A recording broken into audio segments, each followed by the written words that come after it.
one Republican that has been kind of changing sides, doing some weird, I don't know if it's theatrics, I don't know if it's a political calculation, or I don't know if it's like a genuine intent to maybe redefine herself politically, has been Marjorie Taylor Greene. Have you been following what she's been saying? Yeah. I mean, it does seem kind of odd. Like, I mean, she's saying the things that people would kind of associate with, right? With this, but she's speaking truth, at least on these issues. As far as like, you know, healthcare, right? It's too expensive. We need to bring it down. That's the subsidies help bring it down. Let's do that, right? Do I agree with her on that? Do I agree with her on renaming the Gulf of Mexico the Gulf of America? No. Yeah.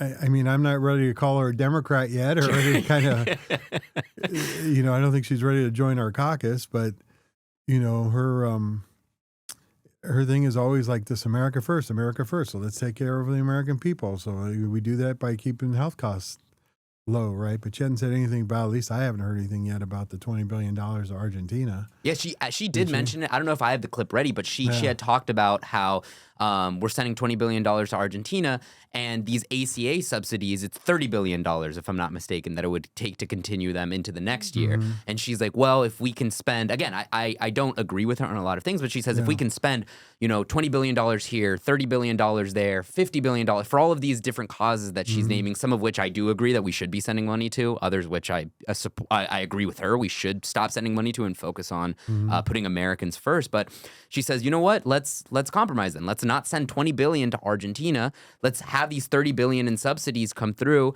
and then we can work on an off-ramp. Now, I disagree with the off-ramp aspect of the ACA subsidies. I think we can head in a different direction to give more Americans health care. But this is her talking about potentially switching, you know, and no longer wearing the Republican jersey, as she says. People are saying what happened to Marjorie Taylor Greene. It's the funniest thing to me. Yeah. Because you know what it is? Yeah. I'm literally, nothing happened to me. Right.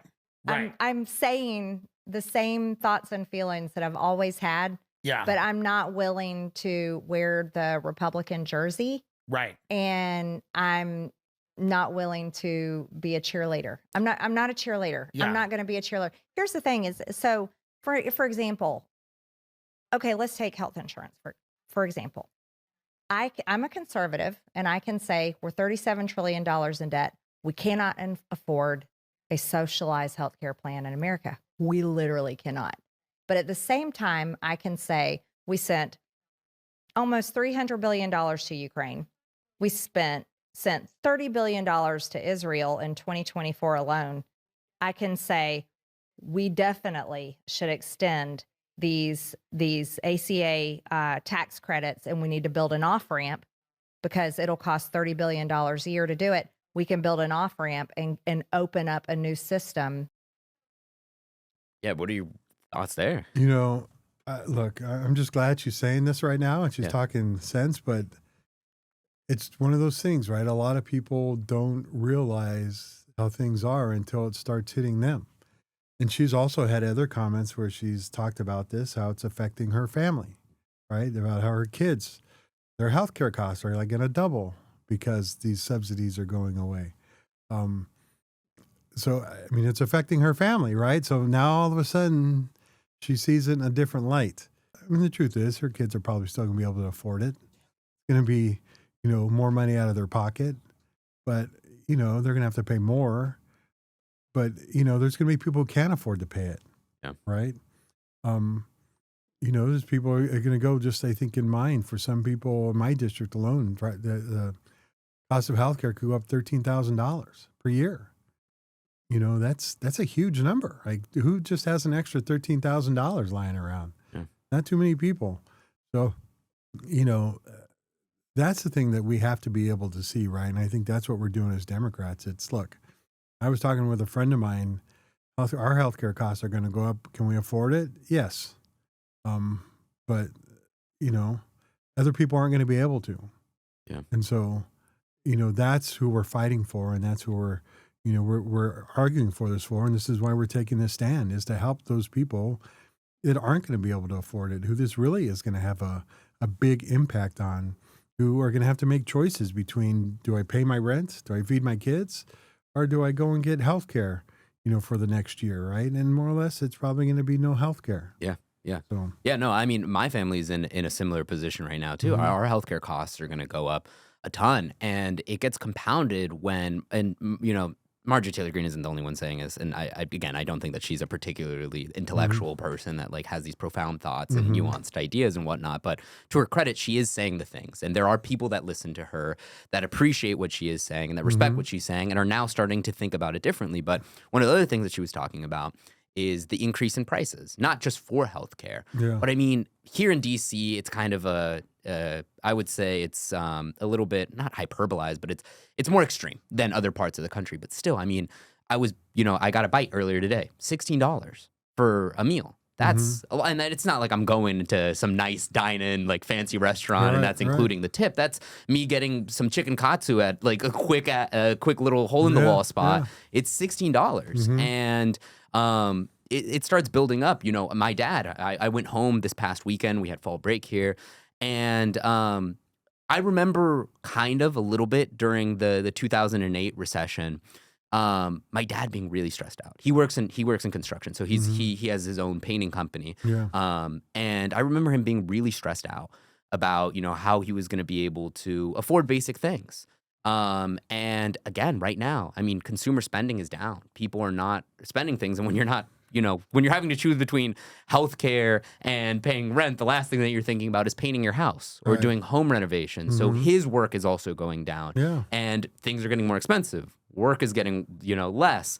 So it's really navigating, and it contributes to the stress and the anxiety that a lot of Americans are feeling right now. I'd want to mention as well that I think the reason why, and we have mentioned this a couple times, like we're waiting for a Republican to stand up. We're waiting for a Republican to stand up. I heard this analysis from MSNBC, so I won't take credit for it. But they said that Marjorie Taylor Greene has always had a very good feeling of where things are going and where the American people are going, and I will give her credit in terms of that. Right? She said back in, I think it was like 2019 or 2020, she was like, I'm not the fringe of the Republican Party. I'm the mainstream Republican Party, and evidently her thoughts and thought processes were the mainstream Republican Party. Now it looks like she's switching on Trump, and she understands that the American people don't like Donald Trump anymore, and that the future of the Republican Party might not lie in his I don't hands. know. That could be survival on her part, right? Maybe I'm saying, a she's political seeing some calculation. kind of different change or whatever, right? But again, right, I think we'll kind of see. I think this one moment in time is what she's saying right now at this one moment in time does not make for the future. Everything else is going to happen, right? It has to be. Is it going to be continuous? Or are we going to see her at the next year at the State of the Union wearing her MAGA hat again? Yeah, exactly. Which she's not supposed to be wearing on the House floor anyway, but Yeah. somehow she always seems to get away with it. Yeah.